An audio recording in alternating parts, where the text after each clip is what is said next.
नमस्कार साथियों, घटना चक्र द्वारा प्रकाशित टोह सीरीज जो बिहार लोक सेवा आयोग द्वारा आयोजित होने वाली अध्यापक भर्ती परीक्षा के लिए बनाया गया है और इसमें 10 प्रैक्टिस सेट हैं और प्रैक्टिस सेट नंबर 7 आज हम लोग करने वाले हैं, जो कि हिंदी भाषा से संबंधित रहेगा। हिंदी भाषा की 75 क्वेश्चन होते हैं, जिसमें 5 क्वेश्चन गद्यांश पर आधारित होते हैं। उनको हम छोड़कर बाकी से सभी हिंदी व्याकरण से संबंधित 70 क्वेश्चन इस वीडियो में करने वाले हैं। तो वीडियो लास्ट तक ज़रूर देखें। तो चलिए वीडियो शुरू करते हैं।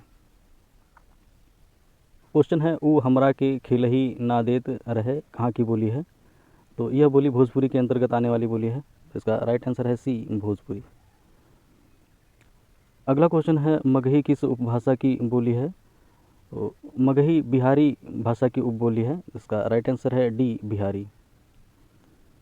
अगला क्वेश्चन है, बिहार की राजधानी पटना किस बिहारी बोली क्षेत्र में स्थित है? तो बिहार की राजधानी पटना के आसपास के क्षेत्रों में मगही बोली बोली जाती है। इसका राइट आंसर है सी, मगही। अगला क्वेश्चन है, पाली भाषा के सर्वप्रथम व्याकरण कौन है? तो इसका राइट आंसर है सी, कच्चायन। पाली भाषा के सर्वप्रथम व्याकरण कच्चायन है। विकल्प सी इसका राइट आंसर है।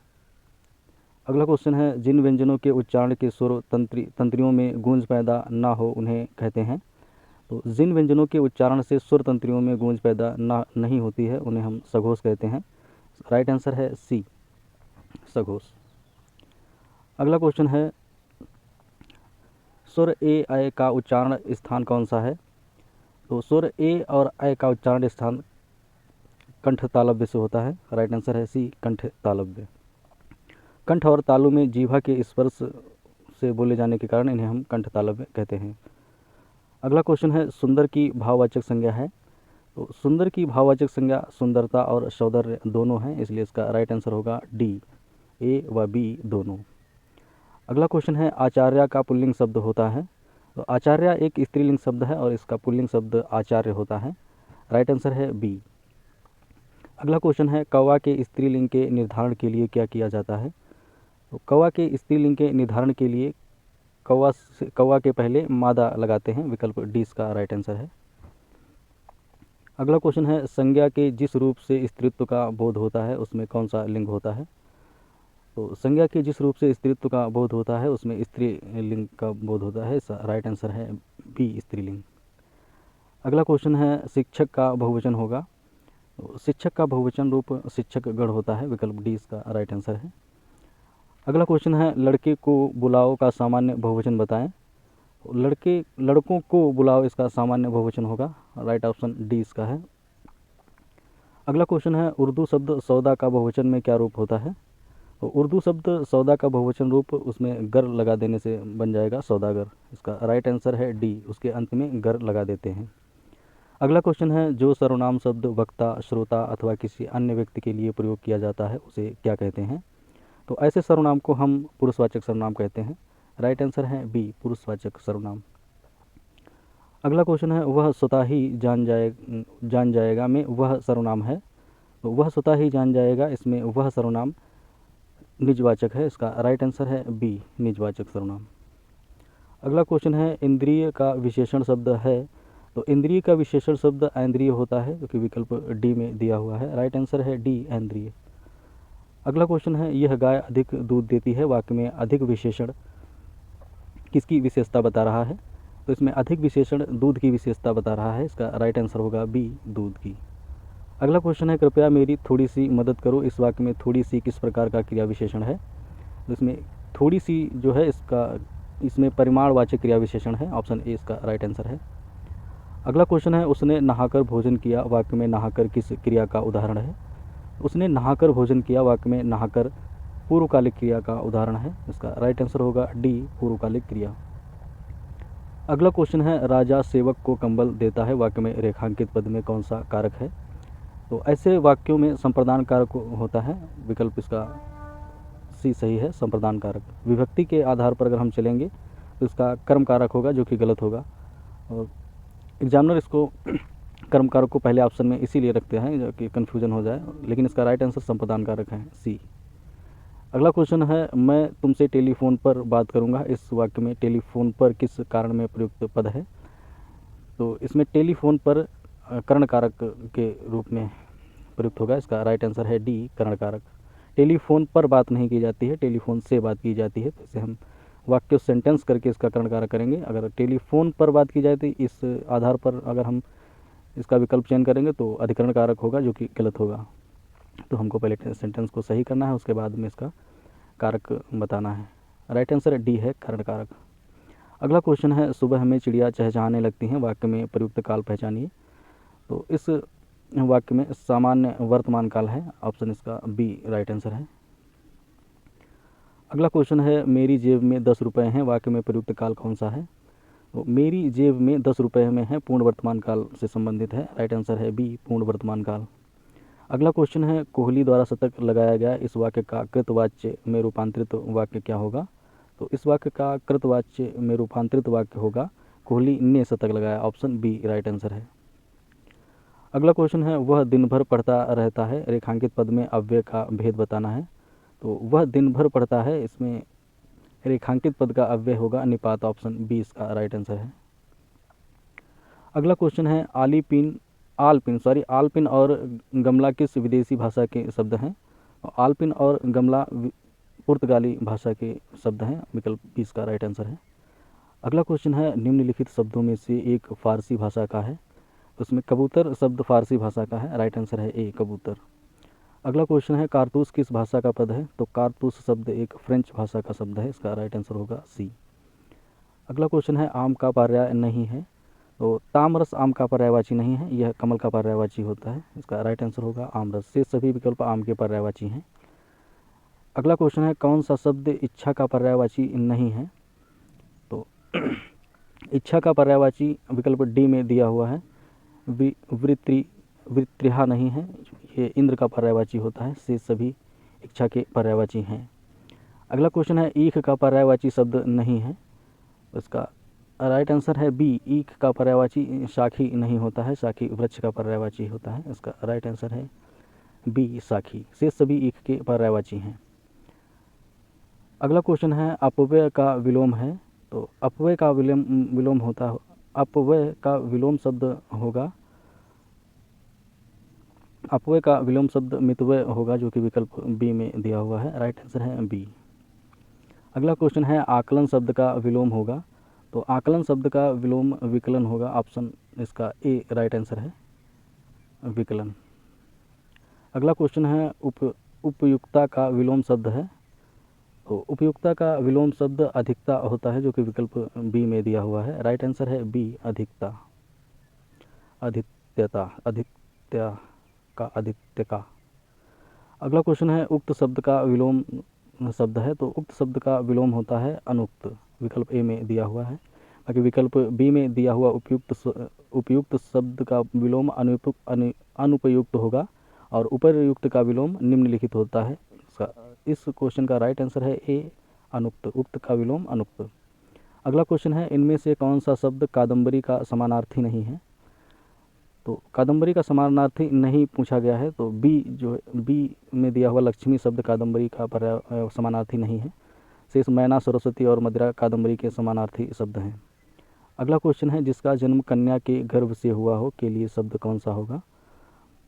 तो इसके लिए एक शब्द होगा कानीन, जिसका शब्द कन्या के गर्भ से हुआ हो उसे कानीन कहते हैं। अगला क्वेश्चन है, कान के नीचे लटकता हुआ कोमल भाग के लिए एक शब्द है। तो कान के नीचे लटकते हुए कोमल भाग को हम कर्णपाली कहते हैं, विकल्प सी इसका राइट आंसर है। अगला क्वेश्चन है, किशोरी शब्द के लिए उचित वाक्य है। तो 12 से 16 वर्ष की आयु की लड़की को किशोरी या बाला कहते हैं, ऑप्शन बी इसका राइट आंसर है। और 1 से 10 वर्ष तक की लड़की को कन्या कहते हैं, और जिस लड़की की शादी नहीं हुई हो उसे हम कुंवारी कहते हैं। अगला क्वेश्चन है, जिसे बाहरी जगत का ज्ञान ना हो के लिए कौन सा शब्द है। जिसे बाहरी जगत का ज्ञान ना हो उसके लिए एक शब्द है ए, कूप मंडूक। अगला क्वेश्चन है, मध्य रात्रि का समय के लिए एक शब्द है। तो मध्य रात्रि के समय के लिए निशीथ एक शब्द है, जो कि विकल्प बी में दिया हुआ है। और दोपहर के सूर्य को मार्तंड कहते हैं। अगला क्वेश्चन है, सुदामा के तंतुल का अर्थ है। सुदामा के तंतुल का अर्थ है सामान्य किंतु प्रेम पूर्वक भेंट, विकल्प सी इसका राइट आंसर है। अगला क्वेश्चन है, अरहर की टट्टी गुजराती ताला। तो इसका राइट आंसर होगा छोटी वस्तु के लिए अधिक व्यय करना, ऑप्शन सी इसका राइट आंसर है। अगला क्वेश्चन है लोकोक्ति के संबंध में इनमें से कौन सा कथन असत्य है। तो लोकोक्ति में कौन सी बात नहीं होनी चाहिए ये आप लोगों को बताना है। तो इसमें इसका राइट आंसर होगा बी, लोकोक्ति पूर्ण वाक्य नहीं होती है, यह असत्य है। लोकोक्ति एक पूर्ण वाक्य होती है। अगला क्वेश्चन है पिंगल का एक अर्थ है। तो पिंगल का एक अर्थ होता है, इसका डी आंसर सही है। पिंगल एक छंद भी है और एक विशेष भाषा भी है। अगला क्वेश्चन है सम उपसर्ग से बना शब्द निम्न में से कौन सा है। तो सम उपसर्ग से बना शब्द बी विकल्प सही है, सम्मुख शब्द है जिसमें सम उपसर्ग लगा हुआ है। अगला क्वेश्चन है प्रत्यय रहित शब्द बताना है। तो अनुवाद शब्द में प्रत्यय नहीं है, इसमें उपसर्ग अनु लगा हुआ है, इसलिए इसका राइट आंसर होगा डी, अनुवाद। अगला क्वेश्चन है कृत और तद्धित इनमें से किसके भेद हैं। तो कृत और तद्धित प्रत्यय के भेद हैं, इसलिए इसका राइट आंसर होगा सी, प्रत्यय। अगला क्वेश्चन है कहावत शब्द में प्रयुक्त प्रत्यय है। तो कहावत शब्द में प्रयुक्त प्रत्यय आवत है, जो कि विकल्प डी में दिया हुआ है। अगला क्वेश्चन है सुहावना, लिखाई व छलिया में निहित प्रत्यय के लिए सही विकल्प का चयन कीजिए। तो सुहावना, लिखाई व छलिया में निहित प्रत्यय के लिए सही विकल्प है ऑप्शन डी, आवना, आई और या। अगला क्वेश्चन है समुद्रोर्मी का सही संधि विच्छेद क्या है। तो समुद्रोर्मी का सही संधि विच्छेद समुद्र प्लस उर्मी है, ऑप्शन सी इसका राइट आंसर है। ऑप्शन सी इसका राइट है और इसमें गुण संधि का प्रयोग हुआ है। अगला क्वेश्चन है गीतांजलि का सही संधि विच्छेद है। तो गीतांजलि का सही संधि विच्छेद है गीत प्लस अंजलि, यानी कि विकल्प डी इसका राइट आंसर है। अगला क्वेश्चन है शतांत शब्द में निम्न में से कौन सा समास है। तो शतांत में द्विगु समास है, जिसका पहला पद संख्यावाचक होता है उसे द्विगु समास कहते हैं, राइट आंसर है डी। अगला क्वेश्चन है पंचामृत में कौन सा समास है। तो इस शब्द में भी द्विगु समास है, राइट आंसर है डी। अगला क्वेश्चन है तिरंगा में कौन सा समास है। तो तिरंगा में भी द्विगु समास है, राइट आंसर होगा बी, द्विगु समास। अगला क्वेश्चन है शस्त्र प्रवीण महाविद्यालय में पीताम्बर धारण करने आते हैं, इस वाक्य में तत्पुरुष समास कौन से शब्द पद में है। तो इस वाक्य में तत्पुरुष समास शस्त्र प्रवीण शब्द में है। और याद रखना आप लोग, जो पीताम्बर शब्द होता है, पीताम्बर शब्द है, यह दो समास के अंतर्गत आने वाला शब्द है, जिस दो समास हैं, बहुव्रीहि और कर्मधारय समास। अगला क्वेश्चन है मनमाना में कौन सा समास है। तो मनमाना में तत्पुरुष समास है, इसलिए इसका विकल्प सी सही होगा, राइट आंसर है सी, तत्पुरुष समास। अगला क्वेश्चन है यह काम उसने ही किया होगा, इस वाक्य में ही क्या है। तो इस वाक्य में ही का संबंध निपात से है, विकल्प इसका बी सही है, निपात। अगला क्वेश्चन है निम्न में कौन सा वाक्य सरल वाक्य नहीं है। तो विकल्प डी में दिया हुआ वाक्य मिश्र वाक्य है, इस मेले का उद्देश्य है कि व्यापार में वृद्धि होगी, यह सरल वाक्य नहीं है, यह मिश्र वाक्य के अंतर्गत आने वाला सेंटेंस है। अगला क्वेश्चन है नीली कमीज वाले छात्र को यह कलम दे दो, रचना के आधार पर वाक्य का सही भेद पहचानिए। तो नीली कमीज वाले छात्र को यह कलम दे दो, रचना के आधार पर यह एक सरल वाक्य है, ऑप्शन ए इसका राइट आंसर है। अगला क्वेश्चन है निम्नलिखित में से शुद्ध वाक्य का चयन कीजिए। तो शुद्ध वाक्य इसमें से है राह चलते दोनों में तकरार हो गई, इसका राइट आंसर है बी। अगला क्वेश्चन है निम्नलिखित वाक्यों में से कौन सा वाक्य शुद्ध है। तो विद्या श्रेष्ठ धन होती है, विद्या श्रेष्ठ धन होता है, विद्या श्रेष्ठ धन मानी जाती है, विद्या श्रेष्ठ धन नहीं है।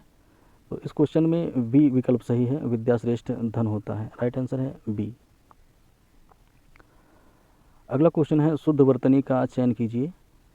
तो पूजनीय शब्द की शुद्ध वर्तनी होगी पूजनीय, जो कि विकल्प सी में दिया हुआ शब्द सही है, पूजनीय शब्द।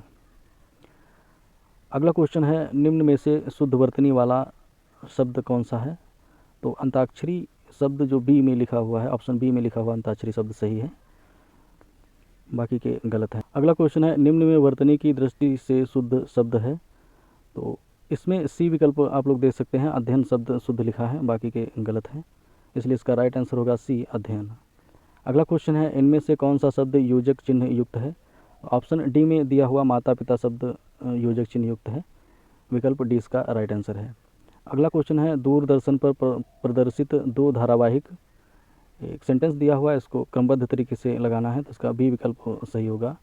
दूरदर्शन पर प्रदर्शित दो धारावाहिक व यानी कि पहले रामायण और अब महाभारत, फिर आएगा रा इतने लोकप्रिय रहे हैं कि, उसके बाद में आएगा या लोग इनकी पहले से ही प्रतीक्षा करते रहते हैं, और उसके बाद में आएगा ला और इन्हें देखने के लिए अपने सारे कामकाज छोड़ देते हैं। तो राइट आंसर है इसका बी, वा रा या और ला। अगला क्वेश्चन है, केशव कहीं न जाए का कहिए, देखत तब रचना विचित्र अति सुमझ मन ही मन रहिए। तो उपयुक्त पंक्तियों में रस बताना है, कौन सा रस है। तो विचित्र शब्द आया है बीच में, इसलिए इसका अद्भुत रस से संबंध होगा। राइट आंसर है डी, अद्भुत रस। अगला क्वेश्चन है, किस छंद में 26 मात्राएं होती हैं तथा 14 और 12 पर यति होती है। तो जिस छंद में 26 मात्राएं होती हैं और 14 और 12 पर यति होती है, उस छंद को हम गीतिका छंद कहते हैं। ऑप्शन सी इसका राइट आंसर है। अगला क्वेश्चन है, जहाँ कारण बिना कार्य की उत्पत्ति होती हो वहाँ कौन सा अलंकार होता है। तो जहाँ बिना कारण के कार्य की उत्पत्ति होती है उसे हम विभावना अलंकार कहते हैं। ऑप्शन ए इसका राइट आंसर है, विभावना अलंकार।